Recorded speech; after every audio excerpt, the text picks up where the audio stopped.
Removing phones entirely from students in schools may seem like a solution, but it does not prepare students for real life. People will use phones every day anyway. This is similar to banning radios in cars because they can be distracting.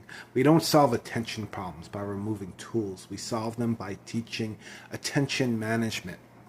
Even in driving, people still get distracted by phones despite laws against it.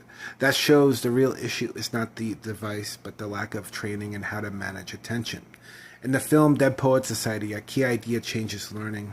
Robin Williams' character tells students not just to consider what the author thinks, but consider what you think. That shifts learning from a watching meaning to creating meaning. The teacher reinforces this by making students participate instead of observers. At one point, they stand on desks to see the classroom differently, to view life from different perspectives.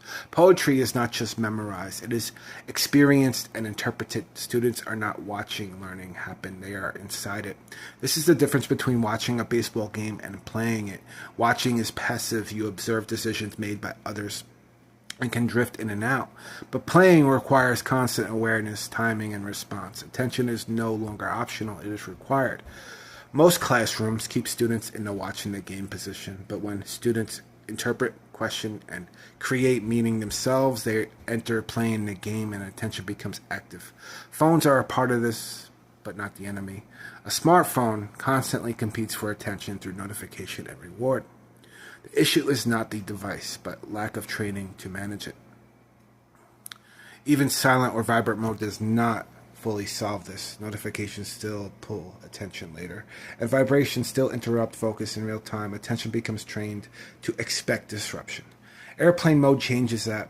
It does not remove the phones, it removes interruption, no alerts, no vibrations, no constant pull. The student stays in control and chooses when to re-engage instead of being pulled out of focus. This is not restriction, it is responsibility.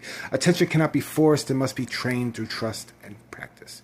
When control is imposed too heavily, students may comply, but they don't learn ownership. And without ownership, engagement disappears. That is why philosophy and ethics matter. For philosophy teaches thinking, not memorization. Ethics teaches responsibility and consequence. Together they turn students into participants in meaning.